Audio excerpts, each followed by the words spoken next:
Welcome to Cabinet on June the 9th. We have no fire drills this evening. I believe everyone knows where the fire exits are behind us. Could I ask you all to turn your mobile phones either off or to silent, please? Apologies for absence. I have Councillor Jonathan Chowin. Do we have any other apologies? No, not that I can see.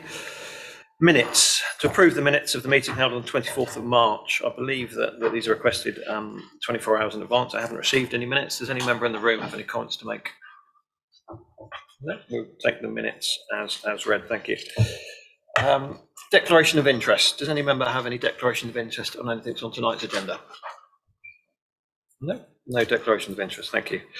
Announcements. I have no announcements. Does any cabinet member have any announcements this evening? Councillor Knoll.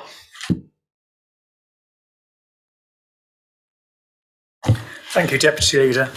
I just want to take this opportunity to be able to give such grateful thanks to the HD officer team for organising such a wonderful Jubilee weekend that we've just seen. It was absolutely marvellous. I felt it went off without a hitch, and the whole town and the whole district, because nearly every parish council gained a wonderful opportunity to celebrate on their own through our grant system, was just a fantastic afternoon and weekend. Certainly, the events that happened in Horsham town were exceptional, and I think everyone enjoyed themselves, and I hope it's laid the foundations for many future events to come. But I just want to thank Adam and Vicky and Matt FME from the Capital for such excellent organisation. It went off really well. So thank you to the officer team. Thank you. Thank you, Councillor Knoll. Any other cabinet member announcements at all? No? Thank you. Moving on, do we have any? We don't have any public questions on notice. So moving on to item 6 on the agenda, which is, I believe, myself. So item 6 on the agenda, finance report from Tony Hobben, Cabinet Member for Finance and Parking. That's me. Using the 2021-22 surplus to help support local residents in need, topping up the 2022-23 Transformation Fund and earmarking an inflation reserve, plus increases to the drill hall and community development revenue budgets in Horsham Skate Park, the capital 2023 budgets, and utilising the UK's shared prosperity funding. The Council produced a £2.1 million operational surplus in 2021-22, and in the context of performance covering from COVID-19 faster than a cautious budget predicted when it was set in lockdown in January 2021. This report recommends using some of the surplus in 3 different areas. Using £0.3 million to top up existing discretionary funding schemes that are under pressure from residents struggling with rising costs. Additional funding will help a range of people. Additional housing payments to support those on housing benefits. Hardship fund for those on low income just above the benefits line. Grants to Horsham Matters to help with the fuel crisis support. Funding for additional citizens advice posts to help deal with the increase in demand. Funding, mentoring and intervention schemes helping the young. These additional payments to equate to the total additional sum raised by this year's council tax increase, which will be returned to the district's most vulnerable residents. Item 2, putting £1 million of the surplus into an earmarked inflation reserve to help fight the cost of inflation in 2022-23, which has gone past 7%. Building inflation costs are above 10% and energy and salary pressures are rising. An overspend in 2022-23 is highly likely. Item number 3, using £107,000 to top up the Transformation Fund, which can then be used for a number of smaller transformation projects to deliver better customer journey, efficiency measures and other income generating areas that would reduce the forecast budget deficits. 4 further budget amendments are requested as part of this report. A net cost of £20,000 added to the revenue budget for 2022-23, keeping the drill hall ticking over, extending the time frame to the 31st of December 22, whilst discussions and legal work with the Royal British Legion continue. The trustees at the Royal British Legion are reviewing the current condition of the drill hall. 300k of income and expenditure revenue budgets within the Community Development Service to help with the resettlement and community support of Ukrainian families across the district. This is being funded by West Sussex County Council from the government Ukrainian resettlement schemes. Feedback from the consultation of all users at the skate park have identified a strong desire for higher ramps and improved plaza area that will make the skate park more accessible to a greater number of users.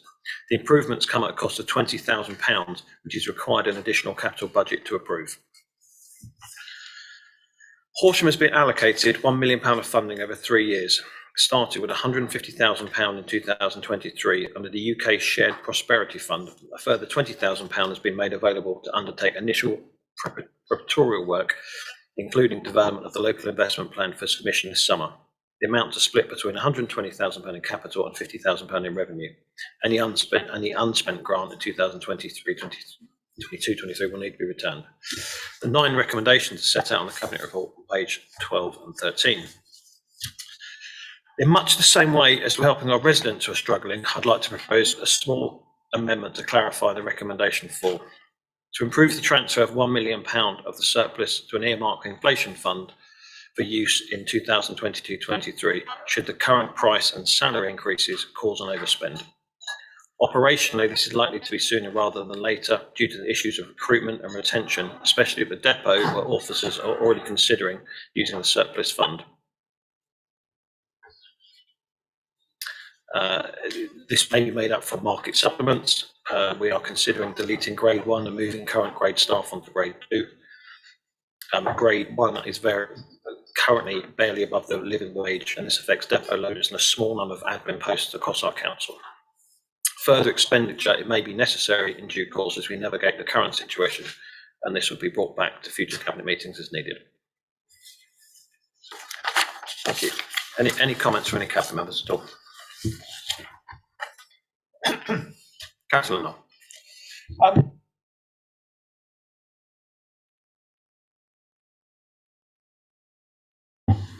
I'll start again. I'd just like to endorse the fact that we are now spending more money on the drill hall.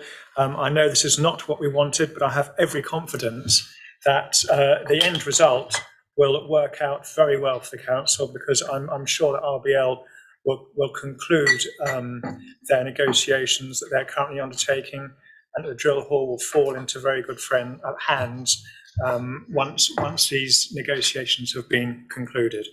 So I fully support the extension of the subsidy for the drill hall. I also would like to point out that I've had the opportunity to study the request from the user groups at the skate park. I entirely agree that the higher ramps and the new plaza area will encourage new user groups to come and use the skate park. So yet again, I would also like to endorse the £20,000 additional capital budget for this purpose. Thank you. Thank you, Councillor Knoll. Any other cabinet members have any comments or questions? Councillor Wright. Thank you, Deputy Leader. I know that this is wrapped up in a much larger group of sort of spending commitments, but the additional support for young people and those on low incomes is really important. We are living through difficult times. I'm sure we've all filled up our cars today.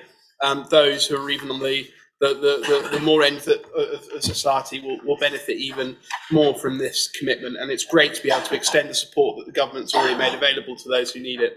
So I just want to say thank you for that, and I commend you and the officers team hard work on procuring that. Thank you. Any other cabinet member? No, I'll open it to the floor. Any other members like to comment?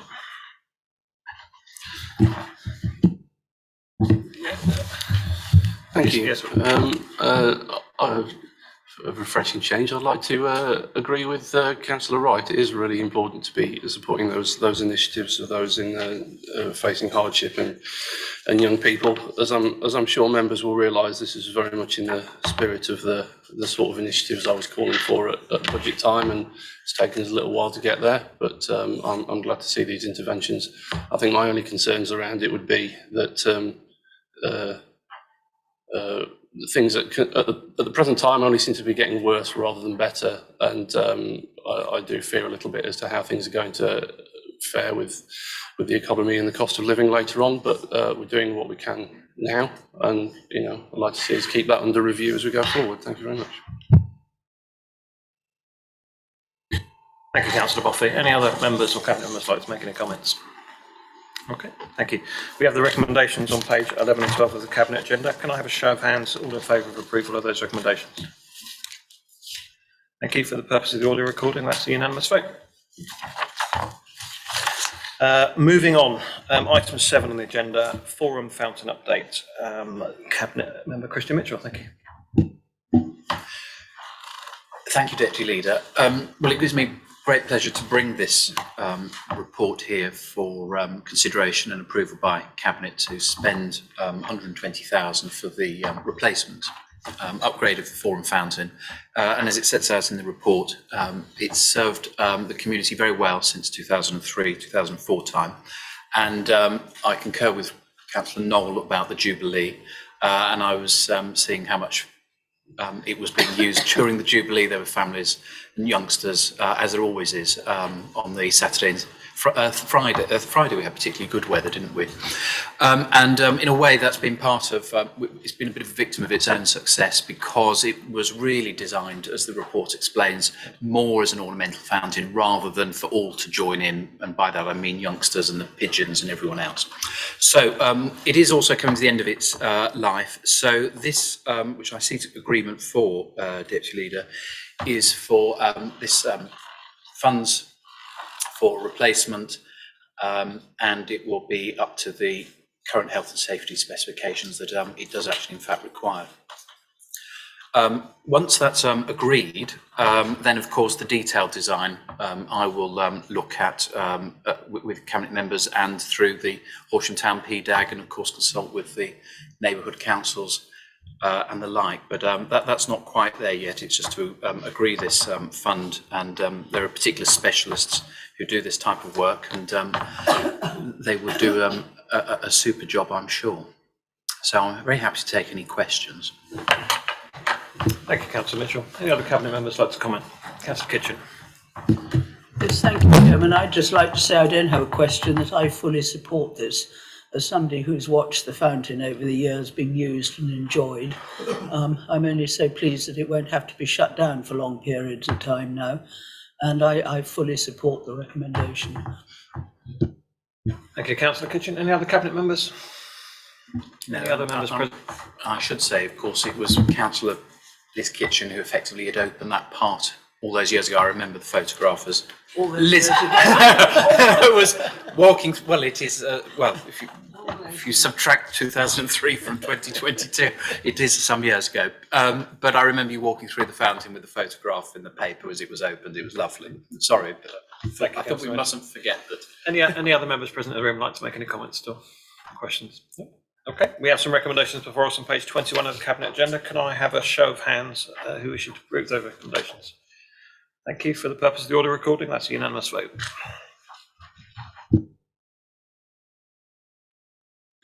Item number 8 on the agenda, vehicle replacement refurbishment.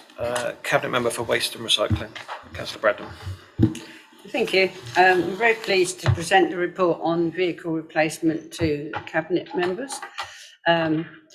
For 2 compact sweepers, refurbishment of a highway sweepers, and 1 refuse collection vehicle. These are big ticket items, and so I very much hope to have the support of the Cabinet. We currently have 2 compact sweepers in the town centre and 2 larger highway sweepers which cover the whole district. We also have a fleet of 22 RCVs which collect the refuse, recycling and garden waste. The sweepers are all reaching the end of their usable life. The compact sweepers are costing around 16,000 in maintenance per year, and the highway sweepers cost about 15,000 per year. And obviously these costs will rise as the vehicles get older. I'd like to draw attention to the 3 recommended options from the report as follows. the compact town sweepers to purchase 2 electric sweepers. This will lead to a reduction in our carbon emissions and meets the council's approach to climate change. This will include the need to install an electric charging points at the Forum car park. A trial has taken place with electric sweepers in the town, and they were found to meet our needs with range and suitability. The budget has been approved for these, and they were put out to a mini competition through a framework agreement, with 2 quotes received. An evaluation moderation meeting took place, and the Butcher model is the preferred option at 390,760 ex-VAT for the 2. The charge points will cost 6,000 to install. Highway sweepers to be refurbished to both to enable us to use them for another 5 years plus. These will still run on HBO, hydrogen treated vegetable oil, which is a carbon saving fuel, and we are reusing the current vehicles. A trial took place of an electric highway sweeper, and it was found that it didn't have the range required, and with the restricted charging capabilities, it was deemed unsuitable. We hope that in 5 years' time, technology will have improved to enable us to purchase electric or hydrogen-powered vehicles. We have an approved budget for the refurbishment of 2 sweepers, which has been quoted at 101,000 for both. And as far as the RCVs are concerned, we would like to refurbish one this year. In order to help meet the emissions targets by 2030, we will need to replace our RCV vehicles with alternative power. These can be either electric or hydrogen. Currently, the cost of these vehicles is astronomical. £450,000 each for an electric version, £600,000 each for a hydrogen version. Battery range is also very poor, and the charging infrastructure within our district does not meet the requirements. We have trialled an e-collect. This broke down after a morning's use and only travelled along at 37 miles an hour. We have also trialled the EMOS, which was okay, but could not complete a full round and couldn't travel up Berry Hill. Therefore, we need to extend the life of our current fleet by refurbishing them with the assumption that electric or hydrogen technology will become more advanced in the next 6 years. We currently have 1 RCV which is in need of refurbishment this year and has been budgeted for. We then plan for 10 in year 23-24 and 11 in year 24-25. We need to obtain quotes through a mini competition process to refurbish the RCVs. This will be carried out as soon as possible through a compliant framework agreement. Costs are estimated at 80,000 per vehicle. These 3 recommendations have all been evaluated in detail, and this is demonstrated in the report. We believe these are the best options for the council. So the report is asking for approval on the purchase and contract award of 2 electric compact sweepers for the town centre and install charge points in Blackwell Way, the Forum car park, at a cost of 400,000. The refurbishment and contract award of 1 of the collection vehicles at an estimated cost of 80,000, and to approve the refurbishment of 2 highway sweepers at a cost of 101,000. Thank you. Thank you, Councillor Bradnam. Any cabinet members like to comment? Councillor Wright. I'd just like to commend Councillor Bradnam and the team on their good thinking and proper carbon saving. The opportunities around the use of hydrogen in the future are very exciting. We are part of Hydrogen South East, which is looking at how we can link up future hydrogen infrastructure. We are a few years away from this, and this report and recommendation for us today allows us the time in order for that infrastructure to develop. Thank you, Councillor Wright. I have some comments on this. I thoroughly support the recommendations. My wife and I have owned electric cars for 4 years now. I think we're over 100,000 between us, and one of the huge, obviously there is a huge upfront cost in buying an electric vehicle, and it's pretty hard to take that hit sometimes. And the cost saving in terms of maintenance is absolutely huge. My personal cars, I've got them serviced literally once each in 4 years and 100,000 miles. You need a sort of, I think, brake fluid done after 2 years. So they occasionally check in and the brakes need checking. And we've just had discs replaced on my wife's car on 60,000 miles. So it looks the same that in the future there will be significant cost savings from electrical vehicles. And the whole principle of vehicle ownership perhaps changes. You need to look at our personal, perhaps everyone trades their car in after 3 years or a certain mileage. With electric vehicles, I think that's such an unknown quantity that exactly how long these vehicles are going to last is still a slight unknown. But I thoroughly support the recommendations. Thank you, Councillor Bradham. Any other Cabinet members like to comment? Any other members in the room? No? Okay, we have some recommendations before us on page 26 of the Cabinet Agenda. Can I have a show of hands from Cabinet member for approval? Thank you. For the purpose of the audio recording, that's a unanimous vote. Moving on, item 9 on the Cabinet Agenda. I believe that's back to Councillor Bradham again. I have tyre procurement contract award. It is indeed, thank you. We currently do not have a contract in place for vehicle tyres, and after discussing our situation with neighbouring local authorities, found that they were in a similar position. HDC took on the role of lead authority and with the help from the other 4 local authorities compiled a specification that suited our needs. This included the type of tyres to be fitted, remould tyres where possible, breakdown response times and back office support system that can be accessed in real time. Officers have carried out a thorough procurement exercise in order to ensure that a new contract is in place from the 1st of August 22. This will allow a seamless transition to the new supplier without impacting any councils or their services. The key aims from the new contract are to work in collaboration with 4 other local authorities to ensure the most competitive contract can be engaged. We're working with Crawley Borough Council, Reigate and Banstead, Ada and Worthing and Chichester. And we wish to use remould tyres where possible for the refuse collection fleet and all large goods vehicles. This will save on oil, rubber used and save on CO2 emissions from the manufacturing process. To contribute towards the Council's sustainability and carbon reduction ambitions, and it will deliver effective tyre supply and fit services for the 5 local authorities. Sorry, I should say supply and fit rather than the other way around. 5 local authorities and to ensure value for money. The new contract will be in place for 5 years with the ability to extend for a second period of 2 years. This means it has a maximum term of 7 years. I'd like to draw attention to a few additional aspects that have been included within the new supply and fit tyres contract. These include, within the contract specifications, bespoke service to each local authority that includes the make of tyre. It has to be remoulded where possible. Reactive work such as breakdown response times and monthly visits to ensure maximum wear is achieved for each tyre and value for money that will help to reduce costs.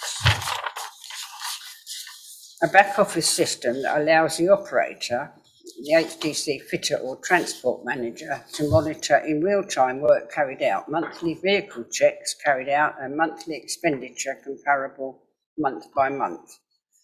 I would like to emphasise that although additional elements have been included within the new contract, the overall cost to the council for the transport and fleet service will be similar to the present cost, but should show savings over the 5-year period with better monitoring and a closer eye on achieving better wear from the tyres. So there are 2 recommendations for Cabinet: to approve the award of supply and fit tyres contract to the highest scoring bidder on the terms recommended in Appendix 1, which is exempt, and to delegate authority to the Director of Community Services in consultation with the Head of Legal and Democratic Services to finalise terms and conditions and to enter into the contract with the highest scoring bidder. I would also like to add that I have done a bit of research on these remould tyres, and it is a shocking fact that it takes between 50 and 80 years for a lorry tyre to start breaking down in landfill. So obviously remould is really the way to go. And you know, they're not to be confused with what we used to know as a retread. These are remade entirely, and so I recommend it. I think it's an excellent thing. Thank you. Thank you, Councillor Bradley. Any comments from any other cabinet members at all? Councillor Eaton. Yes, thank you, Deputy Leader. I wholeheartedly support this, and the final bit about the breaking down of tyres under normal circumstances just adds weight to the whole thing. So I thoroughly support it. Thank you. Thank you, Councillor Kitchen. Yes, thank you. I was going to say more or less the same as Councillor Utan said. For those of us who represent the rural areas know what an absolute pain discarded tyres are all around the edges. So I'm absolutely delighted to hear this initiative going forward. Thank you. Any other cabinet members? Open it to the floor. Any other members present in the room like to comment? No? Okay, we have some recommendations before us on page 33 of your cabinet agenda. Can I have a show of hands from the cabinet who wishes to approve? Okay, for the purpose of the audio recording, that's a unanimous vote. Thank you. Moving on, item number 10 on the agenda, We and Textiles continuation of service and reintroduction of Podback, which I'm interested to find out more about. Councillor Pradham again. No, it's my lucky night. I'm pleased to present the report on the introduction of Podback to the We and Textiles service. The We is waste electrical and electronic equipment, and the Podback will be the pods for the coffee machines that people have in their homes, for those who don't know, but I didn't know until fairly recently. We currently have the We and Textiles service, which started in May 21, which collects all these small electrical items and textiles, as well as batteries at the curbside throughout the district. This has been funded up until the end of June 22 by West Sussex County Council through the Improvement Fund. This funding has now come to an end, and so options have been considered for the continuation of the service. It's been very popular, and we have collected 11.5 tonnes of small electricals and over 4 tonnes of batteries and 21.5 tonnes of textiles, which is huge. Officers have carried out a feasibility study to explore continuation options for the service. There are 3 options which have been considered. They are to introduce a further recycling scheme in conjunction with Podback, take on the service in its current format and fund ourselves, or to stop the service.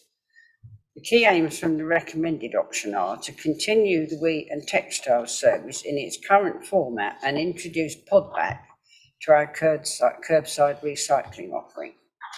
There's a 12-week mobilisation period for the council to introduce the Podback offering to our curbside collection schedules. I'd like to draw attention to a few additional aspects that are included within the introduction of Podback. Podback will fund a third of operation costs annually, and Podback will fund any remedial works required for vehicles to separate the pods from the other items, all costs associated to changing booking systems and all communications costs.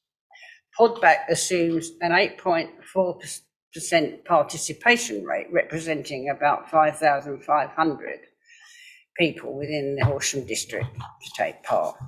These figures, including the additional recycling rate from batteries, We and Textiles, will be included in the recycling rate figures. The scheme will initially be trialled for a year to monitor the uptake of Podback to the service. During this time, officers will explore options for alternative collection models for the service. This will include working with other community groups like Bags of Support and Horsham Repair Cafe. A review of textile banks in and around the district will also be undertaken. So there are 2 recommendations for Cabinet. To approve the continuation of the We and Textiles service in its current format and introduce Podback into the service, and to delegate authority to the Director of Community Services in consultation with the Head of Legal and Democratic Services to finalise terms and conditions and to enter into the contract with Podback. Podback, I'm sure everybody knows, is all these little pods for the coffee machines, and the manufacturers of all these coffees, well, it's all of the companies, actually want them back, which is great news, I think. And it's great news that they're going to help pay to get them back as well. So there you are. Thank you. Thank you, Councillor Bradham. Any comments from any Cabinet members at all? Councillor Eaton. Yet again, I support Councillor Bradham. I've forgotten who she was for a moment. I thoroughly support it. Thank you. Thank you, Councillor Eaton. Councillor Knoll. Thank you, Deputy Leader. I just want to add my support for this. I'm absolutely amazed at the amount of recycling that we are continuing to collect. These tonnage figures are astounding, and I think it's so admirable that Horsham is continuing to explore every single way that we possibly can to make use of the recycled materials, and the fact we're now including podbacks or coffee pods to be recycled just shows that our continued quest for finding every little thing we can to recycle just shows how our credentials for recycling are expanding, and I'm really pleased to hear about it. And I hope they block up the holes somehow or other in the pods before they recycle them and use them again. Thank you, Councillor Knoll. Any other Cabinet members at all? I'll open it to the floor. Any other members present? No? Oh, Councillor Fletcher. I particularly welcome the fact that we are doing battery and recycling, because they are such damaging things to be sending to landfill and such a waste of resources, more so than most other things. The level of uptake shows how much the demand there is for this, but there will be a significant number of households where the offer won't be taken up. And I'd like to ask the Cabinet member whether she can undertake to keep an eye on monitoring what proportion of these batteries and collected, and therefore looking to continually improve our system so that we end up with none of these going into the residual waste. Thank you, Councillor Fletcher. I can assure you we will be keeping a very close eye on the batteries and the textiles. We can only monitor what we collect. What I can assure you is that very shortly we're going to undertake another publicity. More and more residents are aware that this service is available. So, hopefully we've got a higher rate of collection and a higher rate of recycling as we go along. Thank you. Thank you, Councillor Bradham, Councillor Fletcher. Okay, can't see any other members in the room wish to speak. We have a recommendation before us on page 42 of the Cabinet agenda. Can I have a show of hands from Cabinet members who wish to approve this? Thank you. For the purpose of the audio recording, that's a unanimous vote. Moving on, item number 11 on tonight's Cabinet agenda, development of a district-wide climate change action plan. Councillor Wright. Thank you, Deputy Leader. At last Cabinet, we brought forward the Council's climate action plan. Our commitment to net zero by 2030 is now backed up by a plan that takes us to 60% reduction by 2025. That only accounts for about 1 or 2% of the district's total emissions. The rest of it makes up as everything that our residents do. The Committee for Climate Change has estimated that a local authority can influence roughly about 30% of the emissions in their district, and that's exactly what we're planning to do. And we are putting together a climate change action plan, which will be formed by a panel of experts pulled from the district and from the wider West Sussex. This will be backed up by a comprehensive communication plan. So we won't just be coming up with actions that sit in a drawer gathering dust. Instead, we'll be bringing people along the journey with us to make them see what areas in their lives they can change to reduce their emissions. This action plan will also inform the future with grants and any future spending on communications around this area. So I ask you all to support the plan in front of you. It will be engaging, it will be representative, and also be full of expert knowledge that will really help shape the future of our district. Thank you, Councillor Wright. Any questions from any Cabinet members still? Open it to the floor. Any other members? Councillor Milne. Thank you, Chair.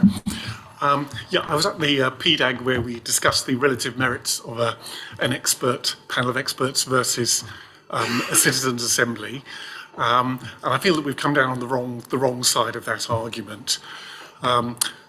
Firstly, the relative costs, 160 for these for citizens' assembly route, 70 for the panel of experts. 70 of that 160 is actually the same 70 that would be required for the other routes, so we're really looking at the difference of 90. With regard to the argument was made that the money would be better spent on implementation rather than consultation. However, I think this overlooks the fact that the Citizens' Assembly would itself be a form of implementation. I don't think there's possibly no other subject that would engage the public more than this. So, I think we could get terrific excitement if it was done well, terrific engagement. In the end, the objective is to get the public to do things. This is not about the council's emissions, it's about public emissions. They are our audience. If by engaging people in a citizens' assembly, they will become part of our advocates to the rest of their community. So I think that money would be very well spent, and I think you'd probably end up spending many times that to achieve the same effect by standard publicity. I think a top-down approach is the wrong way to do it. This is the wrong subject for that. So I would urge a reconsideration of the two routes. I can reassure you, Councillor Milne, that this is not a top-down approach. As part of this, as part of the funding we have that we're proposing tonight, we have a series of engagement workshops that will work with all sectors of the community, bringing them along with us. So this isn't just the council coming up with an action plan for it to sit gathering dust. This is something that will be engaging with the public, who will be part of building the plan, but at a fraction of the cost and twice as fast as if we were to do a citizens' assembly. So I hear what you're saying, but I'm pretty confident what we're doing is the right option when we look at the cost and the timings around us, and it will have the same effect as well. So thank you for your question. Thank you. Any other members? Councillor Boffey. Thank you, Chair. It's quite a large fraction of the cost, 70 over 160. That's not what normally one views when one talks of the fraction of something. I share a lot of Councillor Milne's concerns with this. I very much welcome the fact that we are moving towards developing a climate action plan. There's no two ways about that, because it's one of the most important things we need to do, especially if, as we're hearing, only 2% of what's emitted is within the council's control. This is a huge challenge for this council. When you bear in mind that to decarbonise this council, it's going to cost millions and millions of pounds. Now, admittedly, a lot of that expenditure is going to be expenditure we would have to incur anyway in refreshing buildings and capital and so on. But nevertheless, it is a huge undertaking for 3% of the district's emissions, and now we're talking about influencing 30% of the rest. So anything, as Councillor Fletcher mentioned the other night, that we can actually do through this, 1% influence over this is going to dwarf anything we actually do as a council when you think in the grand scheme of things. And I listened very closely to what Councillor Wright said when he presented to overviewing scrutiny the other day about this. We are facing a climate catastrophe. So when we put into the context of what we're looking at here, if I look at some of the amounts we're spending this year, 250,000 on the skate park, 120 grand on the forum fountain, £200,000 on Year of Culture and legacy events. Make no mistake, I fully support all of these initiatives. Right? I'm not complaining about that. Those are the right things to do. But then when we look at the single biggest existential threat that's threatening the planet and society, and we're going, well, we'll decide on whether to do, we'll go for the 90 grand option rather than the 160 grand option. I do kind of worry about that a little bit. The concerns of the Policy Development Advisory Group were that, about the level of engagement. And I take Councillor Wright at his word about the effort that's going to be made on the engagement with people. But I do worry about the level of effectiveness that is going to have compared to actually directly engaging people and involving them in the process. Looking elsewhere in the report, we've got references here to it cost 70k in Ada and Worthing. In Devon, it cost 140k. But nothing about how effective that actually was or what the output was. So when this comes to council, I don't feel very well informed about that as to be able to actually make an assessment of it. I really do think we should be taking every effort to engage as many of our residents in this as possible, because that's the only way we're actually going to achieve this. Council can't do it. Residents have got to do it. And for me, the risk assessment says it all. The highest risk is during the engagement phase of the proposal with the development, with the difficulty and impact of a lack of engagement from partners to deliver the action and from residents and businesses to take action. Well, if we don't achieve those things, we're going to fail. So it's not something that I would take a risk on. So I really would encourage members to think again about this and think carefully before it comes to council. Thank you very much. Brilliant. Thank you, Councillor Boffey. What I will reiterate is the council has already spent £1 million this year on climate action. Included in that was a new officer to sit in our environment team who will be involved in spearheading this project. As part of this project as well, we'll be seconding someone from the communications team to write and deliver on that communications plan. And one of the reasons to do the climate panel over the climate citizens assembly is the timetable. We'll be able to deliver this in time to have an action plan which we can then use for the budget next year. So when we're looking at our community climate fund, we'll know specifically on the areas we should be using that amount of money to target it. With the citizens assembly, we wouldn't be able to do that because we would still be deliberating on citizens assembly by the time the budget rolls around. So whilst I hear what you're saying, I truly do believe this is the best way of meeting our goals and avoiding that climate catastrophe that I spoke about on Monday. Councillor Fletcher. Thank you very much. A little disappointed as how thin this paper is. It doesn't give very much detail about what we're planning to get the consultants to do with this money. I hope that we're going to have a really good brief developed, but it's not visible yet, and maybe there'll be an opportunity for members to see and be engaged with that in advance of it going out. One of the reasons I'm concerned is that it does appear from reading between the lines of the report that there are some objectives that are in our mind, and that the outcomes we're looking for here are perhaps focused mainly on urging and encouraging the public to behave well on climate, and remember to turn the lights off after they leave the room or turn the thermostat down, which is all very well, but there is a big chunk of the emissions that we can influence in that 30% that Councillor Wright mentioned. That's not about urging and encouraging individual action from residents and businesses. It's about stuff that we in the council can do about other people's emissions. It's things like how we develop our design codes for our next local plan to develop livable communities that are climate efficient. It's about issues like when we are responding to consultations from West Sussex County Council for major new road building for RIS 2 and RIS 3, whether we are doing as we have in the past and jumping in enthusiastically endorsing major road building that encourages and leads to more climate emissions from increased transport. It's about things that we can do in terms of not just encouraging residents, but enabling residents to change the way they behave. So, for example, insulation of people's properties.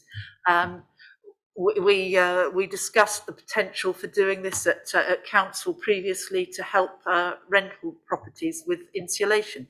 That this is not about urging people. This is about stuff that we do internally that affects other people's emissions. And I'm not seeing that Councillor in Thatcher, there. do you have a question for the Cabinet Member, or just to draw close? So will we be seeing any further detail about what our brief is for the consultants and the outcomes that we're expecting to get from this? I'm so glad that this has generated so much debate, more so than what we were talking about at the beginning, which was the council support for cost of living. But this is the exact embodiment of what we're doing. The council, when we brought in the net zero pledge, and one of the key things was to embody, get our officers and our councillors to embody the climate crisis, the climate catastrophe that we are heading towards. And that's exactly what we're doing. And that is why next week, or the week after, we have a local plan workshop, one of which is the workshops is on the environment, specifically about what policies we are putting into our local plan to do exactly that. Of course, we will discuss the brief at my PDAG before that goes out. That is exactly what we do. But the thing I will say, and this is very, very important, this is not the council telling how people in our district should live their lives. This is the council working with experts who have the knowledge, who know much more than us, to help develop an action plan with residents. This is not top-down government, and that is very, very important. Thank you, Councillor Wright. Councillor Bradham. Thank you. I do sort of resent a little bit this attitude that we're the only clever ones, we're the only ones that know how to do this. Residents are perfectly well aware of the climate problems. They're perfectly well aware that when we're all running around in our cars and wasting food and all the rest of it, it isn't that people don't know, they do know. And a lot of the population are trying to do something about it. And where I live, people are very conscious of it. We've got a community allotment. We've got these bins where you can go and take toothpaste tubes, bottle tops and everything else if you wish to. And they're collected tetracycle, I think it is. And I think people are aware. And I think people are trying to make a difference. But you also have to accept that half of this district is rural. And we need cars, whether they're electric or petrol, that's up to the individual. But a lot of us don't even have basics like mains drainage. We're all on cesspits and we have to have oil for heating. We don't have any gas and all that sort of thing. So we've got a long way to go, but don't think people are not conscious of it. Thank you, Councillor Bradham. Any other member comments at all? We have some recommendations before us on page 51 and 52 of the Cabinet agenda. Can I have a show of hands from Cabinet members who wish to approve? For the purpose of the audio recording, that's a unanimous vote. Thank you. Moving on, item number 12 on the agenda, evidence resourcing biodiversity net gain in development. Cabinet Member for Planning and Development. Thank you, Deputy Leader. The government is introducing a requirement for all new development to deliver a biodiversity net gain of 10%.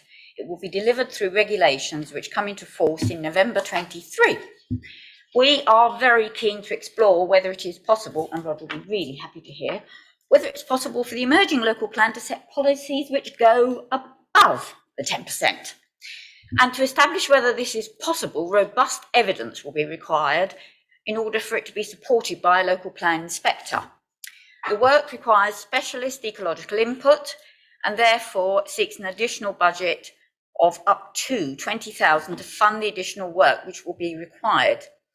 The budget will supplement the 10 grand which we received at the end of last year from government to allow local authorities to prepare for the introduction of the statutory 10% biodiversity net gain requirements. In your report in front of you, it sets out that 10,000 will be used to understand what potential there may be for land in Horsham district to deliver the biodiversity net gains. Whilst I acknowledge that there may be risks going beyond emerging regulations, We've got to look at the fact that we want to be ambitious with our environmental agenda and fulfilling our council's corporate plan objective of protecting said environment. I am of the view that this is a study which should be undertaken, and I recommend the agreement of this additional budget. The recommendation is on page 59 to take it to council to agree the budget. Thank you. Thank you. Any other cabinet member comments at all? Councillor Wright. Biodiversity net gain is many people say it's greenwash or it's a pish, but it's not. As a farmer, I know that I am contacted, and so are my colleagues, by companies looking to buy biodiversity offsets. The funding that's outlined here would allow us to have a robust plan on how to validate and understand those offsets. We need specialist knowledge. This is a new area, and there will be people looking to take advantage of it. So this is a very important element of funding, and I highly recommend it to you all. Thank you. Any other cabinet member comments? Any other members in the room like to make a comment? Councillor Boffey. Thank you, Chair. I fully support this. It's just a note, really, that I think it's, given that it's so uncontentious and it's an initiative that everyone's committed to, it's just unfortunate that our processes and structures are such that it has to come to Cabinet and then on to Council before we can only actually do anything, because at £20,000 it's a relatively modest thing. I understand that that is being looked at by officers, governance and Cabinet members, those processes going forward. So, you know, provided appropriate safeguards are in place, I hope we can do something about that going forward to streamline some of these things. Thank you very much. Thank you, Councillor Boffey. Yes, because the sooner we get going, the sooner we can find out. Thank you, Councillor Boffey. I share your frustration that there's been numerous items on the council agendas in the past year for small budget amounts, and I believe that is on the governance, or is going to be a recommendation for the governance work stream this year. Thank you. We have a recommendation. Sorry, any other cabinet member comments before we move to the vote? We have a recommendation before us on page 59 of tonight's cabinet agenda. Can I have a show of hands from cabinet members who wish to approve? Thank you. For the purpose of the audio recording, that's a unanimous vote.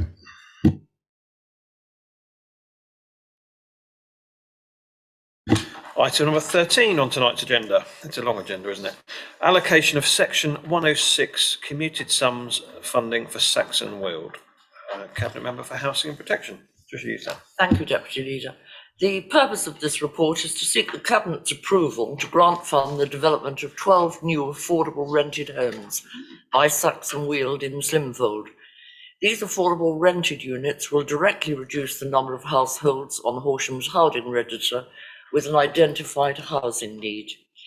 The Corporate Plan 2019-23 identifies a strong, safe and healthy community as one of 5 identified themes. Within this theme, examples of what success looks like include: we will increase the supply of affordable homes and reduce rough sleeping. The Council's Housing Strategy 2021-26 identifies 5 objectives and includes: deliver the size and number of affordable homes that our communities and residents need in line with planning policies. The Housing and Public Protection PDAG was consulted on the 29th of March this year, with members supporting the proposals to allocate the requested commuted sums. Not supporting the scheme will result in the level of proposed affordable homes not being delivered and the additional affordable rented homes not being provided to assist those with a housing need on the Council's housing register. Horsham District Council and Saxon Weald have a long-standing record of collaborative working. This approach has in part enabled the Council to achieve the high number of affordable homes provided in the district this year. Working in partnership with council officers and with grant funding from Section 106 commuted sum funds, an opportunity to maximise the number of affordable rented homes has been identified. Saxon Weald secured planning permission in August 21 to redevelop a site of accommodation at the Cobblers in Slimfold, which will now deliver 12 properties. To be policy compliant, the site would need to deliver 20% of those units as affordable properties. This equates to 2.4 units. With the S106 commuted sum some grant from the council, the number of affordable homes that will be delivered increases to 12. It is proposed to provide Saxon Weald with a grant of 360,000 to facilitate the delivery of all 12 properties as affordable rented properties. The Cobblers was an older block of accommodation designated for residents aged 55 and over. It provided bedsits with shared bathing facilities that was deemed no longer fit for purpose. This proposed development would provide 8 one-bedroom flats, 2 four-bedroom flats, and a total of 12. The 4 ground floor units will be delivered with wet rooms, making them accessible for tenants that may have limited mobility. The council will receive 100% initial nomination rights to the properties and 75% subsequent nomination rights to the scheme, secured through a scheme-specific nominations agreement. The grant funding by the council will be secured in perpetuity through a separate legal agreement. Cabinet is therefore asked to approve the expenditure of 360,000, which is funded from Section 106 receipts secured for new affordable housing. This funding will enable the development to deliver all 12 units as an affordable rented homes. The reasons for the recommendations are to assist the council in achieving its target of delivering 240 affordable homes a year, and to assist Saxon Weald to deliver much needed affordable accommodation for households in housing need on the council's housing register. Thank you. Thank you, Councillor Eaton. Any cabinet members like to comment at all? Councillor Lambert. Thank you, Deputy Leader. I fully support this, and I'm pleased to see that they're all going to be affordable. I think we desperately need it, and it's a shame we can't build them right at the moment, but as soon as we can, I think it's great. Thank you, Councillor Lambert. Any other cabinet members? Any other members in the room like to comment at all? Councillor Boffey. Thank you, Chair. I apologise that I'm not on the housing PDAG, but I'm sorry I wasn't at this one, so I'm not as familiar as I might be. But I know that from previous council meetings, Councillor Utan's fully aware that in the HDP we do have the aspiration for it in the housing mix, providing social rented homes as well, but we haven't actually provided any in the last 10 years. And I just wondered, as part of this scheme, whether any consideration was given to making any of these properties social rented accommodation rather than purely affordable rented. Obviously that would probably come at a higher commuted sum cost or a different mix of housing, but I just wondered if that was something that was considered at all as part of this. Yes, thank you, Councillor Boffey. We think that this is the best scheme. Delighted that 4 units are going to be on the ground floor and going to be provided with wet rooms and are going to provide much needed accommodation for people that are disabled. And so this is the scheme as presented, and other potential suggestions that you've made do not apply to this scheme. Thank you. Is there a follow-up, Councillor question? It is a follow-up. Thank you for that, for the reiteration there, Councillor Utan. I appreciate that you feel it's the best scheme. The question was whether other schemes were considered. Yes, I can confirm that Saxon Weald and Horsham District Council were working very closely on this, and all avenues were considered. So yes, we have considered it, and this is what has been come up as the best scheme. Thank you. Thank you.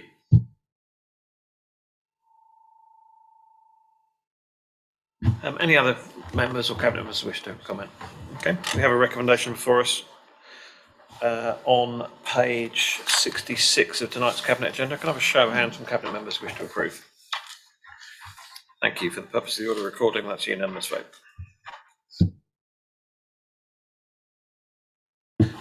Item number 14 on tonight's agenda, proposed update to the Board of Directors for the council-owned affordable housing company. Councillor Utan again, I believe. Thank you, Deputy Leader. In March 2019, Horsham District Council approved the creation of 2 companies to provide affordable homes for our district. This report proposes a change in the Board of Directors following Adam Chalmers' resignation from the Council. As you know, Adam is leaving the council this month and is a director of both companies, Horsham District Homes Limited and Horsham District Homes Holdings Limited. There is a requirement for a minimum of 3 directors on the board of each company, and with Adam's departure, there will only be 2 directors before a new Director of Community Services is appointed by Horsham District Council. Cabinet is therefore recommended to note the resignation of Adam Chalmers from the board of directors of both companies, to delegate to the Chief Executive the approval of the appointment of the new Director of Community Services to the board of directors of both companies, and to approve the appointment of Rob Jarvis, Head of Housing and Community, to the board of Horsham District Homes Limited in the interim period. Thank you. Thank you, Councillor Eaton. Any comments from any cabinet members at all? No, any comments from any members in the room? Oh, sorry, Councillor Null. No, I just want to say I fully support that recommendation. I think Rob is the best person to stand in on a temporary basis, and I fully support the recommendation. Thank you, Councillor Null. We have a recommendation put forward before us on page 69 of tonight's Cabinet agenda. Can I have a show of hands from Cabinet members who wish to approve? Thank you. For the purpose of the audio recording, that's a unanimous vote.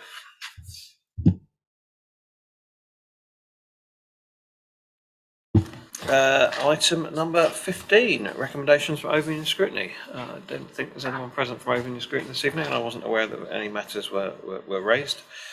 We have the forward plan for noting at the back of the Cabinet agenda, which I believe just is for notion. And I don't believe there's any other special matters of urgency to discuss, but I'd just like to go on record to thank Adam Chalmers. I believe it is one of his last formal meetings, if not his last formal meeting. So massive thanks from us, and good luck with his future run. Good luck. Thank you.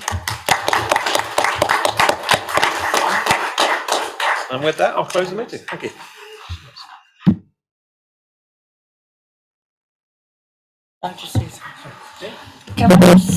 Can I just say that I've worked with Adam since he came, and it has been absolutely a fantastic relationship, and he has worked extremely hard, and we wish him every success with his new job, his new